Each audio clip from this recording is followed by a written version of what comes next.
Hello అండి. ఎలా ఉన్నారు? అందరూ బాగున్నారా? విజ్జుకి సైకిల్ తీసుకోవడానికి పఠాన్‌కోట్ సిటీ వెళ్ళామండి. స్కూల్‌కెళ్ళడానికి మెయిన్ అండి సైకిల్ రీజన్ తీసుకోవడానికి. అందుకని తీసుకున్నాము. స్కూల్ కూడా మేము ఉన్న క్వార్టర్స్ లోపలనమాట దగ్గరే. అందుకే రోజు సైకిల్ మీద స్కూల్‌కెళ్ళొచ్చని. సైకిల్ తీసుకున్న కాడ్నించి రోజు వర్షాలే వర్షాలండి ఈ పఠాన్‌కోట్‌లో. విజ్జుకి సైకిల్ బాగా నచ్చిందండి. మార్నింగ్ కూడా బాగా వర్షం పడిందండి. వాడు అందుకే సైకిల్ తుడుచుకుని బ్యాగ్ పెట్టుకోవడానికి ఇప్పుడు వాడొక్కడే సైకిల్ మీద మంచిగా వెళ్ళిపోతున్నాడండి.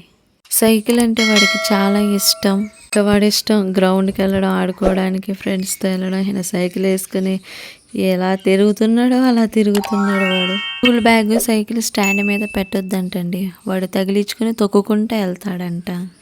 నేనేమో నువ్వు తొక్కలేవమ్మా తగిలించుకుని స్టాండ్ మీద పెట్టు, దిగేటప్పుడు ఇబ్బంది ఉండదని నేను అన్నాను. వాడేమో దిగేటప్పుడు నాకు ఇబ్బంది, బ్యాగ్ గట్ట పెట్టి నేను అట్లా దిగను అని వాడు.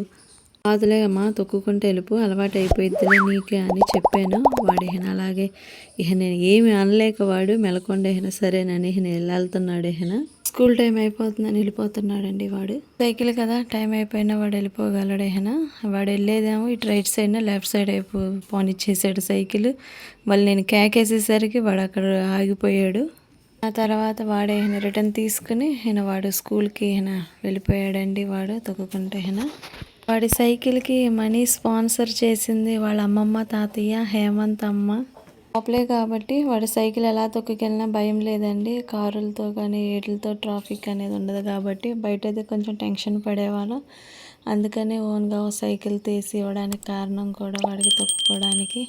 ఇదేనండి. ఎలా ఉన్నారు? అందరూ బాగున్నారా? అందరూ